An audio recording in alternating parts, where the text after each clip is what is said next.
Mike Lombardi of The Ringer joining me here on the Rich Eisen Show. So what's happening between Le'Veon Bell and the Steelers, best you can tell, Michael? I would just suspect to say it's really about what the number is. I mean, the one thing about doing these contracts, Rich, when you're in this level of a franchise player, they're easier contracts to do in terms of average per year. They're harder contracts to do based on spread of the money, based on the guaranteed dollars of the money. And, that's usually where lies the problem. And you can agree to a number because there's enough of a market sample to say, hey, look, here I am.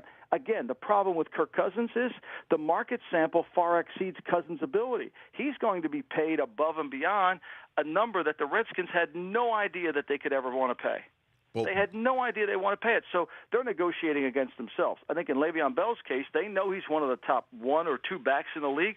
They're working off that number. If he happens to, they say he's the best back in the league, then it's about how much more he can make above and beyond. And then we get into the difficult area, how we're going to guarantee the money, how it's going to be spread over the contract, how much is the first 3 years of the deal. What fans don't always understand is all these deals are valuated on 3 years. They're not valuated on when it comes out. Hey, here's the 5-year total.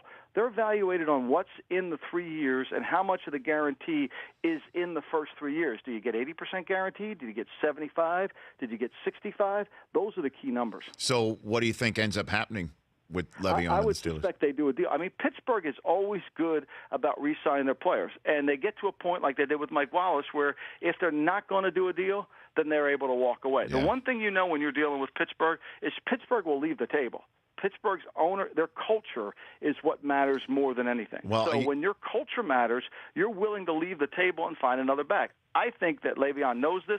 I think they'll do a deal for a above-market deal. I hope so. I mean, because, look, Kirk Cousins is a quarterback of note, and he has flashes of excellence, and we can go back and forth about his value. Le'Veon Bell, there's no argument. There's no argument where he stands. Certainly, in the last several years. I know he hasn't played all 16 games because of things that have gone down off the field, and I'm sure the Steelers are reminding his representatives of that over right now. But there's no question as to how great he is. That's pretty easy to do. I mean, first of all, the signing bonus language already protects you on that. So if you miss any games due to suspension off of a signing bonus, you're going to get a refund on the signing bonus. It's what happened with Josh Gordon. That's why he was upside down with his Browns contract. He had been suspended so much that he ended up owing the Browns money for missing games.